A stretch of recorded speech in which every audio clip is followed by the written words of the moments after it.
तरुण लेखक श्रेयांश हराडे यांच्या श्रीसंवाद पुस्तकाला मानाचा बालवाङ्मय साहित्य पुरस्कार, दक्षिण महाराष्ट्र साहित्य सभेतर्फे कोल्हापुरात ज्येष्ठ साहित्यिक सुनील कुमार लवटे यांच्या हस्ते सन्मान, अल्पवयात प्रभावी लेखणीतून समाजाला विचारप्रवर्तक संदेश देणाऱ्या श्रेयांशचे सर्वत्र कौतुक। तरुण लेखक श्रेयांश हराडे यांच्या साहित्य प्रवासातील अत्यंत अभिमानास्पद आणि प्रेरणादायी क्षण कोल्हापूर येथे अनुभवायला मिळाला।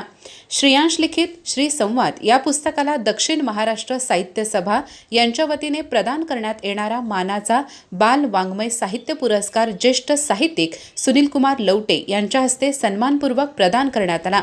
यावेळी सुप्रसिद्ध कवी विजय चोरमारे आणि अध्यक्ष भीमराव धुळुबुळू उपस्थित होते। अत्यंत कमी वयात साहित्य क्षेत्रात उल्लेखनीय कार्य करत श्रेयांशने आपल्या प्रभावी लेखणीतून समाजाला विचारप्रवर्तक संदेश दिले आहेत। त्यांच्या लिखाणामध्ये संवेदनशीलता, संस्कार, सकारात्मकता आणि प्रेरणा यांचा सुंदर संगम दिसून येतो। आजच्या पिढीसमोर योग्य विचार मांडण्याचे कार्य त्यांनी प्रगल्भतेने केले असून त्यांच्या साहित्याने अनेक वाचकांच्या मनात विशेष स्थान निर्माण केले आहे। श्री संवाद हे पुस्तक केवळ शब्दांचे संकलन नसून समाज मनाशी संवाद साधणारी, विचारांना दिशा देणारी आणि जीवन मूल्यांची जाणीव करून देणारी साहित्यकृती असल्याचे मान्यवरांनी यावेळी नमूद केले। त्यामुळे या पुस्तकाला मिळालेला पुरस्कार म्हणजे श्रेयांश यांच्या प्रतिभेला मिळालेली योग्य दाद असल्याची भावना व्यक्त करण्यात आली।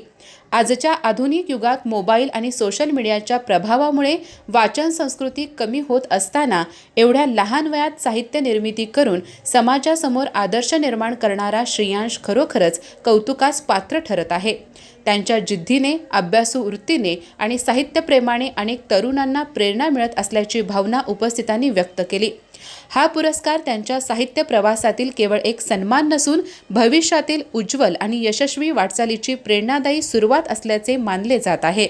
भविष्यातही त्यांच्या लेखणीतून समाजाला दिशा देणारे, संस्कार रुजवणारे आणि माणुसकी जपणारे साहित्य निर्माण होईल असा विश्वास यावेळी व्यक्त करण्यात आला। अधिक माहिती आणि ताज्या घडामोडींसाठी आजच आमचे चॅनल सबस्क्राइब करा।